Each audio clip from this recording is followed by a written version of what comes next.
back for some more r/no sleeps. Today we are back with every night a truck drives around my apartment complex playing a strange warning. I'm guessing this is part 2. And yeah, let's just get right into it. Sorry it took so long for me to push this update out. We've been busy, to say the least. First of all, I promised I would go straight over to the reception building and ask the staff what they knew. I did this, though it certainly was underwhelming. The waiting room was bland, set up like a doctor's office from the 70s. I had to approach a small window set into the wall to the left of the door. I had been here previously when the app we pay rent through was down and we had to manually hand over a check. Unfortunately, a different person sat behind the pane, unfamiliar. It was an older lady, possibly in her 70s, with a thick Coke bottle glasses perched at the end of her nose. A mess of gray hair tried its best to lay flat on top of her small head, and everything about her excluded the word librarian. I started to quickly and somewhat brutally explain the situation, but stopped myself. Honestly, she certainly didn't need to face the brunt of my fear-fueled frustration. Giving a fake smile, I asked if any management was in today, be it my exasperated talking or my crazed all-night appearance. She seemed uncomfortable enough to pass me off as someone else and hurried away. Before long, a surprisingly young man confidently strode up to the window, and his face is so childlike, its accompanying a goatee could have been painted on. "Do you run this complex?" I asked outright, skipping any pleasantries I might have exchanged regularly. "Yes, sir," he responded, nodding. "My dad owns it, but I take care of it day to day." "Do you mind if we speak in your office?" I asked, nothing of a couple residents walking up to the side door. "Of course," he said, and pressed a button hidden from my view which released a nearby door with a buzz. Saul, the manager, was your average businessman. From the expensive sport coat to the lapel pins, the guy clearly dressed for the job he wanted, not the one which currently landed in his lap. He'd been managing the area for a couple years, ever since his dad's health was taking a surprising turn. He was nice and professional. I explained everything to that poor man in his plastic pseudo-modern office nested in a run-down building. His jaw dropped when I explained the truck and its creepy warning, and his mouth stayed open for the remainder of the retailing. I was worried he'd catch on to one of the fat black flies which dotted the surrounding buildings. "And this truck, you ever catch its license plate?" he asked while opening various drawers seemingly in a search for a pen. "Nah, the only time we've been close to it was when it's pouring down rain." "Fuck," he muttered before apologizing. "Can anyone besides you or your neighbor verify that you haven't seen the truck?" "Probably," I have asked, upset with myself for not being more social. "My girlfriend and I aren't the most outgoing people, so we haven't talked to anyone else."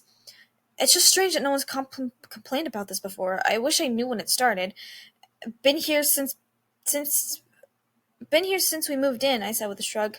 "I'll tell you what, let me ask my dad about it, and ask some staff, and I'll get back to you. Hell, I'll confront the guy myself one of these nights if I catch him in the act." On the way out of the door, I had a minor epiphany and asked him about the security cameras. He sheepishly explained that they do have one, aimed at the door to the reception. It hardly sees any of the parking lot, let alone the vehicles that drive or park there, and he told me he'd go through what he could anyways, and with that, I left. I walked back across to the lot into my building, and nothing in the empty space where Maddie's car usually was went back inside. Lex and I spent the rest of the day watching torrented TV shows and stress eating whatever snacks we had in the house. Then we couldn't sleep, so we binged shows all night, switching to simple YouTube videos. And once we finished an entire season. Early in the morning, we strained our eyes under the dim glow of synthetic scenes until finally our bodies passed out from exhaustion. We slept the entire day into that evening. I originally wanted to post an update after speaking with the staff, but after my lackluster confrontation and eventful night, I didn't have the energy or substance to make one. We might have slept through the night, or at least well into it, had not been for the explosive knock at the door. It ripped me from a false sense of security which my dreams had so thoughtfully provided me. I shook off the blanket and covered us and shambled out of the room, my mouth desert dry. Stumbling upon the door, I took a breath and swung it open. Maddie was standing there, hair in a wild nest and eyes startling puffy red. I stood there stunned for a second before she motioned inside, and I quickly welcomed her in. I started a pot of coffee as she waited on the couch. The door in the bedroom creaked as Lex stepped out into the hallway, making worried eye contact before striding into the living room. One or both of them started crying.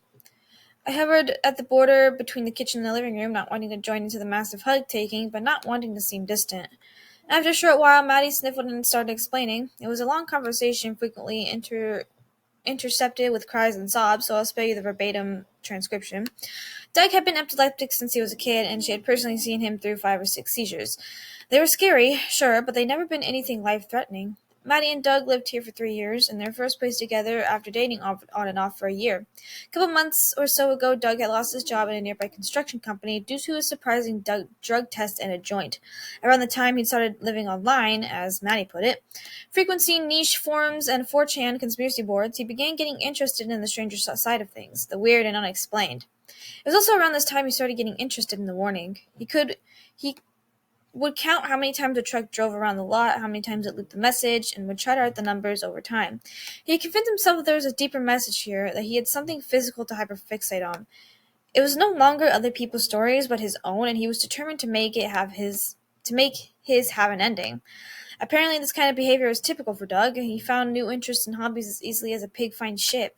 Something about this one, though, it was just different. While Doug was always happy to learn a new skill and information, this was the first time Maddie had seen him wholly determined to make that information appear. He craved it. She sent both Lex and I a small album of photos on Snapchat, explaining that he had taken them the week prior. I tried to play it cool and act like their contents didn't make my heart stop dead in its thrumming steps. The pictures sprawled out like a slideshow across my screen. They showed the truck close. He had been outside. As I swiped through the image, the truck got further and farther away, each image clear, taken with its new Android phone. The license plate perfectly readable. It simply said Uriel. I immediately knew it was a fake plate. It almost looked sharped on in the pictures. Minute inconsistencies with the lettering and spacing. The question is why? A license would have been something tangible and an actual thread to yank on. This was almost nothing, and why did I care so much?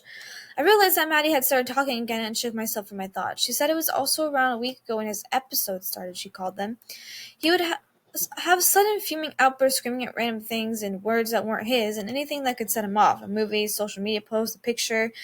Though they were always never accompanied by a seizure until that night. And that it was. She went home shortly after and packed a bag, and apparently the apartment was too much for her, and then so was staying with her mom, stay over for the foreseeable future. It was past 8 when she left, and I could already feel the warning's presence looming overhead, counting down the seconds until it could make its voice heard. Lex settled down into the bed before clicking through YouTube videos once more. We both had called into work for the next couple days, much to the disdain to my manager, so I prepared to hibernate another day at least. Before I joined her, though, I got on my computer and searched for the words Uriel truck and my combination of the words I could think of. Absolutely nothing. Aside from a company called Uriel Trucking, the internet was just empty-handed as me. 2 hours later, and knowing no more than I had previous, I retreated to the bedroom and prepared another sleepless night. I thought about making an update once more, but I just couldn't get into the right mindset. I didn't even know if I had an update, let alone the energy to write one. I mean, so what? The guy went outside while the truck was there. There's no evidence to suggest that meant anything. I'm sure dozens of people get home late and step outside when the truck's there. Except no, they didn't. It hit me like a freight train on an NOS. Aside from the cars parked along the border of the lot, I have never, ever seen anyone come or go from the other buildings in the complex. I'd always chalked up to the lack of people to my own introverted mindset, but no. Hasn't physically seen another tenant in my timeline here. Had I really been so caught up in my own existence that I failed to notice the others ones around me? I told Lex that I'd be right back and hopped out of bed. Checking the time, I ran outside, hopped in my car, and headed to the gas station. 12 bucks later, I was driving home with a bag of coffee and Monster. I finally had something I could do. I dragged my comfiest chair over to the front of the window and overlooked the lot. This put me in a living room which we had been trying to avoid, but I had to know. Before long, Lex had joined me, and I cautiously explained my theory, and her eyes went wide. "Oh my god, you're fucking right," she exclaimed begrudgingly. "What the fuck is wrong with us? How do we miss something like that?" "Nothing is wrong with us," I hugged her tight. "We were just busy," she gave half a laugh. The truth was we weren't really that busy. We were just swept away by the nerve-ceasing currents of life, tossed around like a boat braving its whims. 2 days I sat there. 2 days I watched life, or lack of there, swirl by thought through a dirty window. In 2 days I watched empty cars sit stagnant against the backdrop of an empty building. 2 days it took me to finally agree with Lex. I was fucking right. Now I stay here, 5 days after my original post in a home which ekes ever closely to humanity. My thoughts are disjointed, messy, and there's too many threads to pull and too many questions unanswered. I'm writing this now not because I have anything concrete to repose, not to gain clicks on an update or ask for more questions than to answers, but because my phone rang a couple of minutes ago. Saul wants to talk. Oof. This shit's... Honestly, I question how people can come up with this shit and not have it be like somewhat real. Or have it be like a little bit real somewhere, you know? Like how can people just like come up with this? You know? Like I'm a writer and I come up with a lot of shit that I don't understand how, but like this shit, it seems far too real for it to like not be true. You know what I mean? Anyways, that is it for part 2. So I hope you all enjoyed it. If you did my channel, be sure to hit the subscribe button, give it a thumbs up, and hit the bell so you don't find videos, which is daily. I love you guys, and I'll see you guys later. Bye bye.